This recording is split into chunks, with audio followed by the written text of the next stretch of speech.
యుద్ధం గెలిచారు. కానీ ఆ గెలుపు మత్తులో గ్రీకు వీరులు ఒక పెద్ద పొరపాటు చేశారు. గర్వంతో దేవాలయాల్ని అవమానించడంతో సముద్రదేవుడైన పొసైడాన్ ఆగ్రహంతో కదిలిపోయి యుద్ధంలో గెలవడం మాత్రమే కాదు, మీ సొంత ఇళ్లను చేరడం ఎంత కష్టమో చూపిస్తాను అని శపించాడు.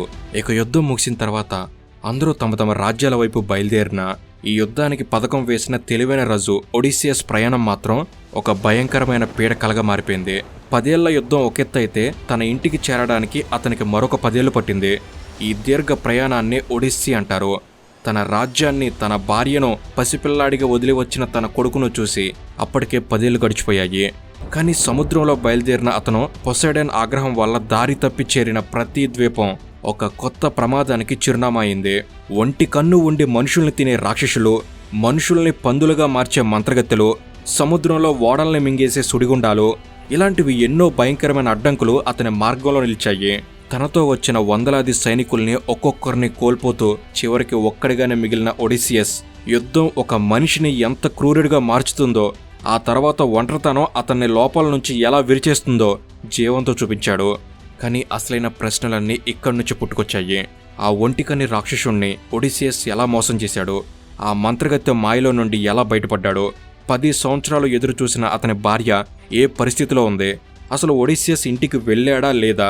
ఇలా ప్రతి ఒక్క విషయాన్ని అసలైన ఈ ఒడిసియస్ కథలో ఇప్పటి నుంచి మనం తెలుసుకుందాం. సో ఇక ఎపిసోడ్ 4లోకి మనం ఎంటర్ అవుదాం. Let's get in to the video.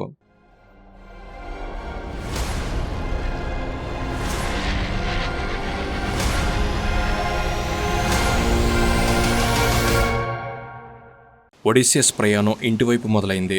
అలా మొదలైన ప్రయాణంలో ఒడిసియస్కి ఎదురైన మొదటి వింత అనుభవం the land of lotus eaters. సముద్రంలో వచ్చిన తుఫాను వల్ల దారి తప్పి వాళ్ళు ఒక వింతైన దీవికి చేరుకున్నారు. అక్కడ ఉండేవాళ్ళు చాలా ప్రశాంతంగా కనిపించారు. వాళ్ళు ఒడిసియస్ సైనికులకి ఆకలి తీర్చుకోవడానికి కొన్ని అందమైన లోటస్ ఫ్లవర్స్ ఇచ్చారు. ఆకలితో ఉన్న ఆ సైనికులు ఆ పువ్వుల్ని ఆబరాగా తిన్నారు. అక్కడే అసలైన మాయ మొదలైంది. ఆ పువ్వులు సాధారణమైనవి కావు, అవి ఒక రకమైన మత్తు మందు లాంటివి. ఆ పువ్వుల్ని తిన్న మరుక్షణం సైనికులు తమ గతం మొత్తం మర్చిపోయారు. తాము ఎవరు, ఎక్కడి నుంచి వచ్చారు, తమకు భార్య పిల్లలు ఉన్నారన్న విషయం కూడా మర్చిపోయారు. వాళ్లకు కేవలం ఆ దీవిలోనే ఉండిపోవాలని, ఇంకా ఆ పువ్వులు తినాలని మాత్రమే అనిపించింది. దాంతో మేమింటికి రాము, యుద్ధం వద్దు, ఇల్లు వద్దు, ఈ ఆనందం చాలు అని సైనికులు మొండికేశారు. ఇది చూసిన ఒడిసియస్ భయపడ్డాడు. కత్తితో యుద్ధం చేయొచ్చు, కానీ ఇలా మనసును మార్చే మాయతో యుద్ధం ఎలా చేయాలో అర్థం కాలేదు. ఇక వెంటనే ఒడిసియస్ తన తెలివిని ఉపయోగించాడు. మత్తులో ఉన్న ఆ సైనికుల్ని బలవంతంగా లాక్కుని వెళ్లి వాళ్ళ కాళ్ళు చేతులు కట్టేసి ఓడల్లో పడేశాడు. ఇక్కడ ఒక్క క్షణం ఉన్నా మనందరం గతం మర్చిపోతాం, వెంటనే ఓడలు తిప్పండి అని మిగతా వాళ్ళని ఆజ్ఞాపించాడు. అలా చాలా కష్టపడి ఆ మాయాదీవి నుంచి బయటపడ్డారు. ఆ మత్తు వదిలేక సైనికులు మళ్ళీ మామూలు మనుషులయ్యారు. ఇక ఆ తర్వాత వారు మరో ద్వీపాన్ని చేరుకున్నారు. ఇది చాలా భయంకరమైనది. అక్కడ మనుషులు ఉండరు, నాగరికత ఉండదు. కేవలం కొండ గుహల్లో నివసించే సైక్లోప్స్ అనే రాక్షసులు ఉంటారు. వీళ్ళకి నుదుటి మీద ఒకే ఒక కన్ను ఉంటుంది. వీళ్ళు మనుషుల కంటే 10 ఇంతలు ఎత్తుంటారు. మనుషుల మాంసాన్ని పచ్చిగా తింటారు. ఒడిసియస్ మరియు అతని సైనికులు తెలియక ఒక గుహలోకి వెళ్లారు. అదే వాళ్ళు చేసిన అతిపెద్ద తప్పు. ఆ సైక్లోప్స్ దీవిలో జరిగిన సంఘటన ఒడిసియస్ జీవితాన్నే కాదు, అతనితో ఉన్న సైనికుల భవిష్యత్తును కూడా మార్చేసింది. పాలిఫేమస్, వీడు సామాన్యుడు కాదు, సాక్షాత్తు సముద్రదేవుడు పొసైడాన్కి పుట్టిన కొడుకు. ఒడిసియస్ మరియు అతని 12 మంది ప్రధాన అనుచరులు ఆ రాక్షసుడి భారీ గుహలోకి ప్రవేశించారు. అక్కడ భారీ ఎత్తున జున్ను, పాలు, మాంసం కనిపించేసరికి ఆకలితో ఉన్న వారంతా తినడం మొదలుపెట్టారు. ఇక తినడం అయ్యాక వెళ్ళిపోదామని సైనికులు చెప్పారు. కానీ ఒడిసియస్లో ఉన్న క్యూరియాసిటీ అతన్ని ఆపింది. అసలు ఈ గుహ యజమాని ఎవరో చూసి వెళ్దాం అని ముందుకేశాడు. ఆ ఒక్క నిర్ణయం వాళ్ళ పాలిట శాపంగా మారింది. సాయంత్రం అయ్యేసరికి భూమి దద్దరిల్లిపోయే శబ్దం వినిపించింది. ఆ పాలిఫేమస్ రాక్షసుడు తన గొర్రెల మందును తోలుకొని గుహలోకొచ్చాడు. అతన్ని చూడగానే గ్రీకు సైనికులు భయంతో వణికిపోయి చీకట్లో దాక్కున్నారు. వాడు ఎంత ఎత్తున్నాడంటే వాడి ముందు మనుషులు చీమల్లా అనిపించారు. ఇక వాడు లోపలికి రాగానే చేసిన మొదటి పని గుహ ద్వారానికి అడ్డంగా ఒక భారీ బండరాయిని పెట్టాడు. ఆ రాయి ఎంత పెద్దదంటే 20 గుర్రపు బండ్లను కట్టి లాగినా అది కదలదు. దాంతో ఆ గుహ ఇప్పుడొక జైలులా మారిపోయింది. ఎవరూ బయటికెళ్లలేరు. ఇంతలో చీకట్లో దాక్కున్న గ్రీకుల్ని ఆ రాక్షసుడు పసిగట్టాడు. ఎవరు మీరు అని గట్టిగా అరిచాడు. దాంతో ఒడిసియస్ ధైర్యం చేసి ముందుకొచ్చి, మేము గ్రీకు వీరులం, ట్రోయ్ యుద్ధం ముగించుకొని ఇంటికి వెళ్తున్నాం, మాకు ఆశ్రయం ఇవ్వు, దేవుడు నిన్ను చల్లగా చూస్తాడు అని మర్యాదగా అడిగాడు. కానీ ఆ రాక్షసుడికి దేవుడంటే భయం లేదు, మనిషి అంటే గౌరవం లేదు. వాడు వికటాడాసం చేస్తూ ఒక్కసారిగా 2 సైనికుల్ని చేతితో పట్టుకొని నేలకేసి కొట్టి చంపేశాడు. ఆ తర్వాత వాళ్ళను పచ్చిగానే నమిలి మింగేశాడు. మిగిలిన వాళ్ళు ఆ ధైర్యం చూసి భయంతో ఏడ్చారు. ఇక ఆ రాత్రి వాడు హాయిగా నిద్రపోయాడు. కానీ ఒడిసియస్కి నిద్రపట్టలేదు.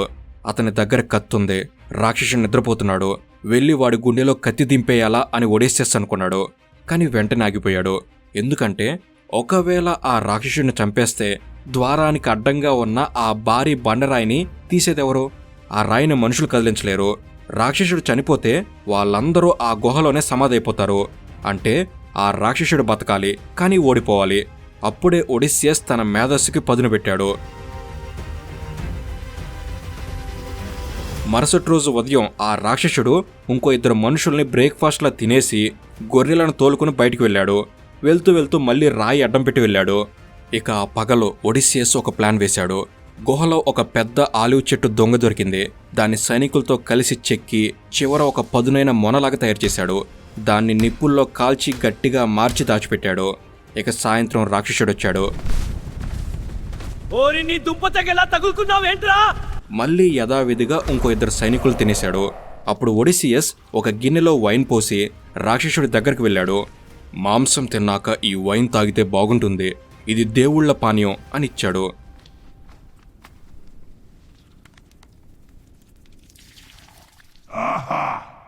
ఆ రాక్షసుడు అది తాగి మైమర్చిపోయాడు.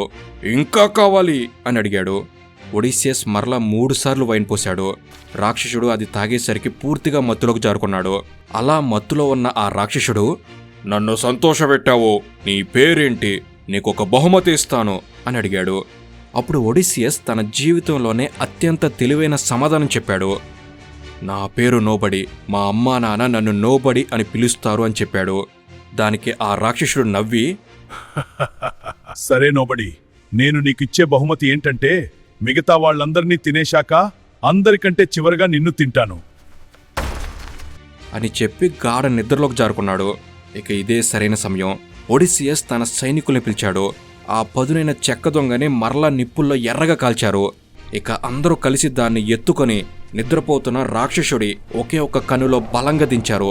దాంతో ఆ రాక్షసుడు బాధతో పెట్టిన కేకలకి ఆ గుహ దద్దరిల్లింది.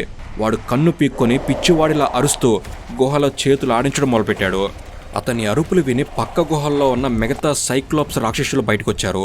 గుహ బయట నిలబడి, ఏమైంది పాలిఫేమస్, నిన్ను ఎవరైనా చంపుతున్నారా? అప్పుడు లోపల నుంచి పాలిఫేమస్,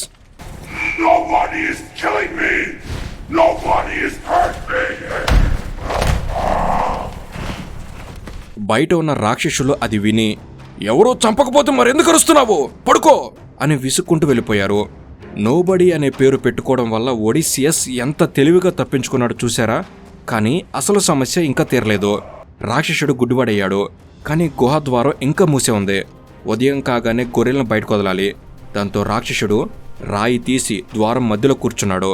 గొర్రెలు వెళ్తుంటే వాటి మీద మనుషులు ఎక్కి వెళ్తారేమో అని ప్రతి గొర్రె వీపుని తడిమి చూస్తూ పంపిస్తున్నాడు. అప్పుడు ఒడిసియస్ ఇంకో మాస్టర్ ప్లాన్ వేశాడు. ప్రతి 3 గొర్రెల్ని ఒక సెట్గా కట్టాడు. మధ్యలో ఉన్న గొర్రె పొట్ట కింద ఒక మనిషిని కట్టాడు. రాక్షసుడు కేవలం గొర్రె వీపును మాత్రమే తడుముతున్నాడు. కింద వేలాడుతున్న మనుషుల్ని గమనించలేకపోయాడు. ఇక ఒడిసియస్ స్వయంగా ఒక పెద్ద పొట్టేలు కింద దాక్కున్నాడు. అలా ఆ గుడ్డి రాక్షసుడి కాళ్ళ మధ్య నుంచే అందరూ తప్పించుకుని బయటికి వచ్చి ఓడల దగ్గరికి పరిగెత్తారు. ఇలా అందరూ ఓడెక్కారు, సముద్రంలోకి వెళ్లారు. ప్రాణాలతో బయటపడ్డామనుకున్నారు. కానీ ఇక్కడే ఒడిసియస్లోని అహంకారం మళ్లీ పడగవెప్పింది. ఓడ సురక్షితమైన దూరంలోకి వెళ్ళాక ఒడిసియస్ ఆ రాక్షసుని చూసి గట్టిగా అరిచాడు. ఓరి రాక్షసుడా, నీ కన్ను పోగొట్టింది ఎవరో తెలుసా? అది నోబడి కాదు, నా పేరు ఒడిసియస్, నేను ఇతకా రాజుని, దమ్ముంటే వచ్చి నన్ను పట్టుకో అని తన నిజమైన పేరు చెప్పేశాడు. అది విన్న రాక్షసుడు పాలిఫేమస్కి కోపం కట్టలు తెంచుకుంది. వాడు సముద్రంలోకి పెద్ద పెద్ద రాళ్లను విసిరాడు. ఆ తర్వాత ఆకాశం వైపు చూసి తన తండ్రి అయిన సముద్ర దేవుడు పొసిడైన ప్రార్థించాడు. నానా, ఆ ఒడిసియస్ నా కన్ను పొడిచాడు. వాడు గనక నిజంగా ఇంటికి చేరితే అది చాలా ఆలస్యంగా, చాలా కష్టంగా, ఒంటరిగా, బిచ్చగాడిలా చేరాలి. వాడి వాళ్ళందరూ చనిపోవాలి అని భయంకరమైన శాపం పెట్టాడు. ఆ శాపం అప్పటికప్పుడే పనిచేయడం మొదలుపెట్టింది. ఇంటికి వెళ్లాల్సిన వారి ఓడలు గాలి వానకి ఎక్కడికో కొట్టుకుపోయాయి. ఆ తర్వాత వాళ్ళు ఏవలస్ అనే గాలిదేవుడి దీవికి చేరుకున్నారు.